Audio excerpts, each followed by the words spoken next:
अभिवादे अहमस्मि गवीश द्विवेदी यत्र भवतां स्वागतम् एतस्मिन् डीडी न्यूज़ वार्ता प्रसारणे। आदौ प्रमुखाः वार्ताः। प्रधानमन्त्री नरेन्द्र मोदी अद्य कोलकाता नगरे संयुक्त कमाण्डर सम्मेलनस्य कुर्यात् शुभारम्भम्। भविष्यकालिकीषु सैन्यरणनीतिषु अथ सज्जता परिष्कारादिषु भवेत् विचारमन्थनम्।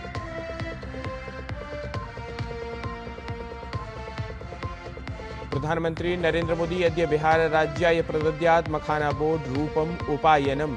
पूर्णियायां नूतनस्य विमानपत्तनस्य कुर्यात् उद्घाटनम्। प्रायः 37,000 कोटिरूप्यकाणां विकासपरियोजनानां शुभारम्भम् अपि असौ कुर्यात्।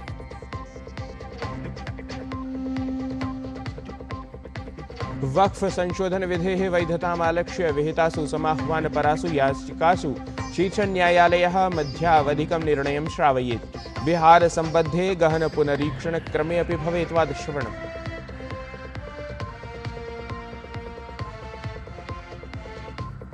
कतर देशे हमास समूहे इस्राएल देशीयाक्रमणं विरुध्य अरब इस्लामी शिखर सम्मेलनम् अद्य। प्रस्ताव बिन्दुषु आक्रमणस्य कृतं निन्दनं। तत्रैव इस्राएल देशेन कतर देशात् हमास नेतॄणां निष्कासनपरं कृतम् आवाहनम्।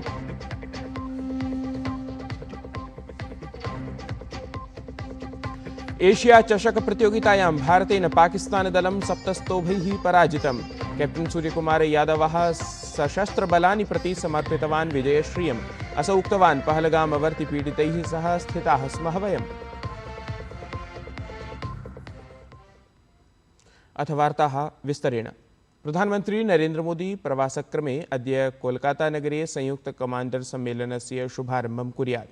एतस्मिन् हि सम्मेलने भविष्यकालिकीनां सैन्यरणनीतीनां सज्जताविषये परिष्करणे च बलं भवेत्। विविधविषयेषु मन्थनं तत्र भवेत्।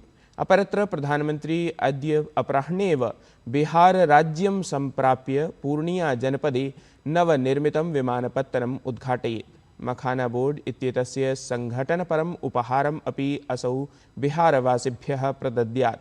एतेन सहैव प्रायः 37,000 कोटिरूप्यकाणां विकासपरियोजनानां शुभारम्भम् अपि प्रधानमन्त्री कुर्यात्। तत्रैव शीशाबाड़ी इत्यत्र जनसभासम्बोधनपरः कार्यक्रमः अपि प्रधानमन्त्रिणः निर्धारितः अस्ति इति। प्रधानमंत्री नरेन्द्र मोदी गतदिने असम राज्यस्य दरांग क्षेत्रे 63 कोटिरूप्यकसमन्वितानाम् औद्योगिकविकासपरियोजनानाम् उद्घाटनम् अथ शिलान्यासं कृतवान्। संस्थापितासु एतासु परियोजनासु दरांग चिकित्सकीयमहाविद्यालयः, जीएनएम इति विद्यालयः अथ बीएससी परिचारिका महाविद्यालयः च समाविष्टाः सन्ति। एताः परियोजनाः दरांग क्षेत्रे चिकित्सकीयसौविध्यं, शिक्षाम् अथ स्वास्थ्यसेवाः प्रवर्धयिष्यन्ति इति।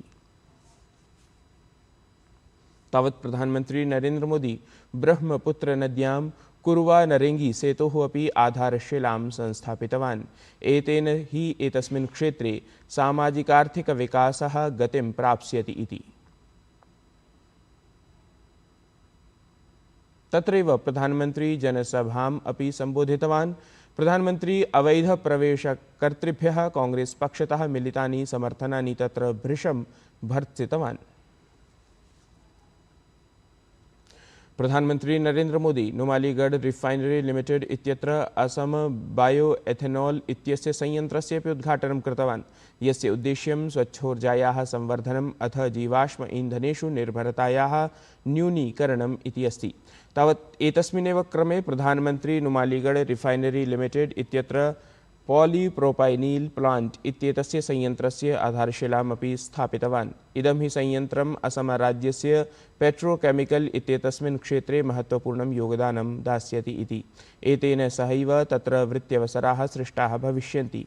प्रधानमंत्री नरेन्द्र मोदी तत्र स्वीये सम्बोधने कथितवान् यत् भाजपेति दलयुतस्य प्रशासनस्य एकः एव मन्त्रः अस्ति, नागरिकदेवो भव इति।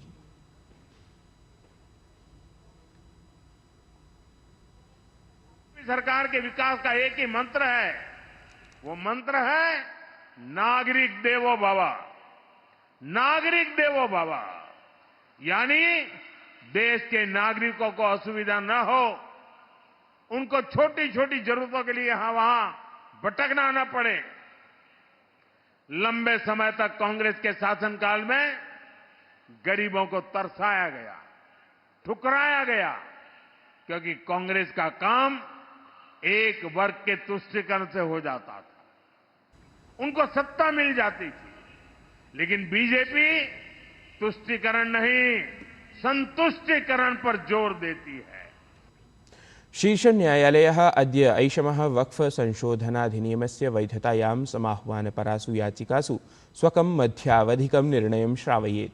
अपि न्यायालयः वक्फ घोषिताः सम्पत्तिः वक्फ सूच्याः अपसारयितुं समर्थाः न वा इत्येषः वादः अत्र प्रमुखः अस्ति।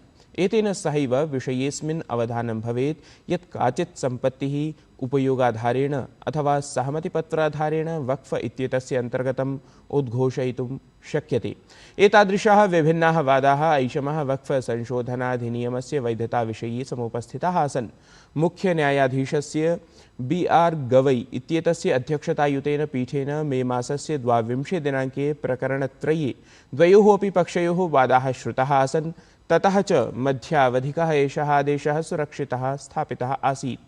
डिनोटिफिकेशन इत्येतस्य प्रकरणेन सह याचिकाकर्तारः राज्य वक्फ बोर्ड अथ केन्द्रीय वक्फ परिषद इत्येतेषां संरचनायां प्रश्नान् उपस्थापितवन्तः।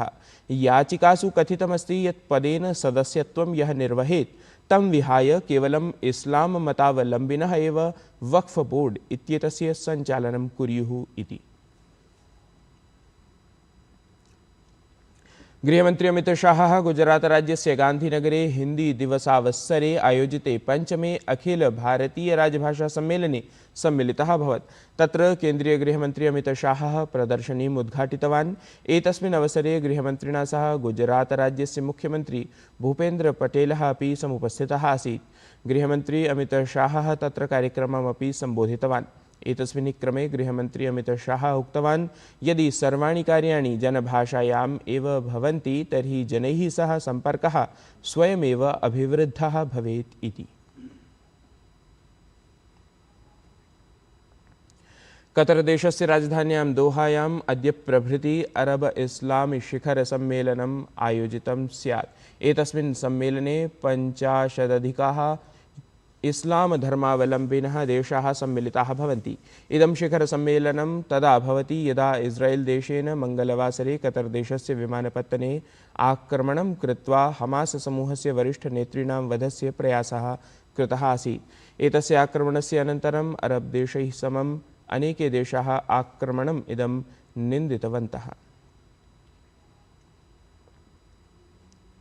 एशिया चषक प्रतियोगितायां भारतेन पाकिस्तानदलं 7 स्तोभैः पराजितम्। कैप्टन सूर्यकुमार यादवः तत्र उक्तवान् यत् एतत् विजयश्रियं सशस्त्रबलानि प्रति समर्पयामि इति। असौ तत्रैव उक्तवान् यत् पहलगामवर्ति पीडितैः सह वयं स्थिताः भवामः। ज्ञान भारतम् इत्येतभियानम् उद्दिश्य राजधान्याः विज्ञानभवने अनुष्ठितं 3-दिवसीयम् अन्ताराष्ट्रियसम्मेलनं सुसम्पन्नं जातम्। विशिष्टस्य सम्मेलनस्य एतस्य समापनसत्रे केन्द्रीय संस्कृतिपर्यटनमन्त्री गजेन्द्र सिंह शेखावतः प्रतियोगिभ्यः ज्ञानसेतुरूपं पुरस्कारं प्रदाय स्वविचारान् तत्र उपस्थापितवान्। ज्ञान भारतम मिशन माननीय प्रधानमंत्री जी के मार्गदर्शन में, जिसे इस वर्ष के बजट में घोषित किया गया था, एक वैश्विक स्तर की कार्यशाला, इंटरनेशनल कार्यशाला 3 दिन की आयोजित हुई, जिसमें लगभग 2000 प्रतिभागियों ने प्रत्यक्ष और परोक्ष रूप से हिस्सा लिया। 200 से ज़्यादा पेपर्स पढ़े गए। 8 ग्रुप्स ने अलग अलग सब्जेक्ट्स पर बैठ करके डिस्कशंस किए और उसमें लगभग 250 से ज़्यादा प्रतिभागियों ने सीधे प्रत्यक्ष तौर पर यहाँ कंट्रीब्यूट किया। ज्ञान भारतम मिशन इस दृष्टिकोण से इस पूरे जो है आयोजन के बाद में निश्चित रूप से बहुत उत्साहित भी है। हम सब लोग असीम उत्साह से जुट करके जो दिल्ली संकल्प पत्र आज हम सब ने अंगीकार किया, 1000 लोगों ने एक साथ संवेद स्वर से उसे स्वीकार किया, अपने आप को संकल्पबद्ध किया। मैं मानता हूँ कि इस संकल्प पर चलते हुए हम निश्चित रूप से देश की इस अमूल्य थाती को वापस संजो करके आने वाली पीढ़ियों के लिए सुरक्षित कर पाएंगे। भारते तावत् प्रथमवारं संविधानेन अनुमतासु सर्वासु 22 भारतीयभाषासु प्रसिद्धसाहित्यकारस्य मुंशी प्रेमचंद इत्यस्य स्मृत्यां विशिष्टः नाट्यमञ्चनपरः कार्यक्रमः समायोजितं गतः। अनतिचिरमेव दिल्लीस्थिते LTG इत्याख्ये प्रेक्षागृहे प्रेम उत्सव इति नाम्ना एषः कार्यक्रमः आयोजितः अभवत्। एतस्मिन् कार्यक्रमे मुंशी प्रेमचंद इत्यस्य पुरस्कृतानां 22 कथानां मञ्चनं 22 संख्याकासु भारतीयभाषासु अभवत्। संस्कृतभाषायां पूस की रात इत्येतस्याः कथायाः मञ्चनं जातम्। राष्ट्रकवि रामधारी सिंह दिनकर स्मृतिन्यास इत्येतया संस्थया एतस्य कार्यक्रमस्य आयोजनं विहितं। तत्र उपस्थिताः कलाकाराः आयोजकाः च संस्कृतभाषायाः विषये स्वविचारान् प्रकटितवन्तः।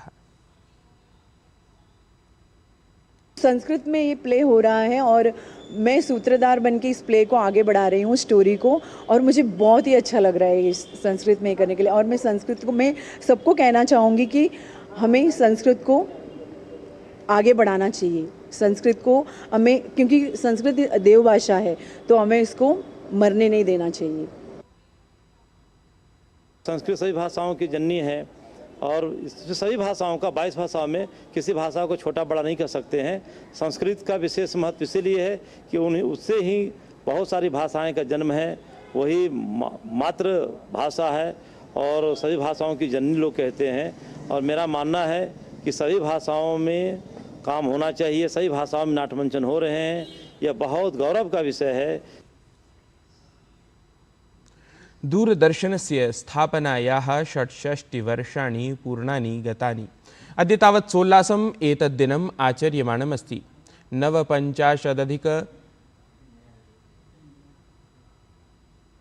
1950 सेप्टेम्बर् मासस्य 15 दिनाङ्के दूरदर्शनस्य स्थापना जाता आसीत्।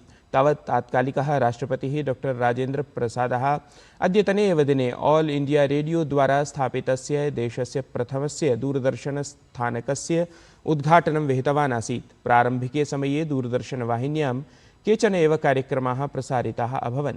इतः पूर्वं कृष्णश्वेतवर्णीयं दूरदर्शनमासीत्, परञ्च 82-1900 वर्षे दूरदर्शनं विविधवर्णयुतं जातम्। अद्यत्वे दूरदर्शनवाहिन्यां अनेके कार्यक्रमाः प्रसार्यन्ते इति तु ज्ञातमेव। एतत् हि वार्ता संस्करणम् अधुना सम्पद्यते। अभिनवाभिः वार्ताभिः सह पुनः उपस्थास्यामः। तावन्मङ्गलं भूयात्।